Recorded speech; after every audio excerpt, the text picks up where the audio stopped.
নামি রেস্তোরাঁর মতো ফিশ শাহি কোরমা আজকে আপনাদেরকে আমি বাড়িতে বানিয়ে শেখাবো।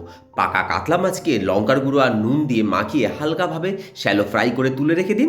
এইবার মিক্সিং জারের মধ্যে ভেজানো কাজু, চারমগজ আর কিশমিশ বেটে এরকম মিহি পেস্ট করে নিন। এবার একটা কড়াইতে সাদা তেল দিয়ে বা ঘিও দিতে পারেন, তাতে গোটা গরম মশলা ফোড়ন দিয়ে বাটা পেঁয়াজ আর কাঁচা লঙ্কা দিয়ে ভালো করে নেড়ে একটা চামচ আদা বাটা, একটা চামচ রসুন বাটা দিয়ে আরেকটু ভালো করে কষে নিন। এবার সেই কাজু বাদাম পেস্টের মধ্যে 2 চামচ টক দই, 2 চা চামচ ফ্রেশ ক্রিম দিয়ে সেটাকে পেস্ট বানিয়ে মশলার মধ্যে অ্যাড করে ভালো করে কষিয়ে নিন। তার মধ্যে অ্যাড করুন স্বাদ মতো নুন আর কাসুরি মেথি। তেল বেরিয়ে আসলে তার মধ্যে হোমমেড গরম মশলা ছড়িয়ে দেবেন। এইবার মাছটা দিয়ে 1 থেকে 2 মিনিট একটু কষিয়ে নিয়ে গরম জল অ্যাড করুন।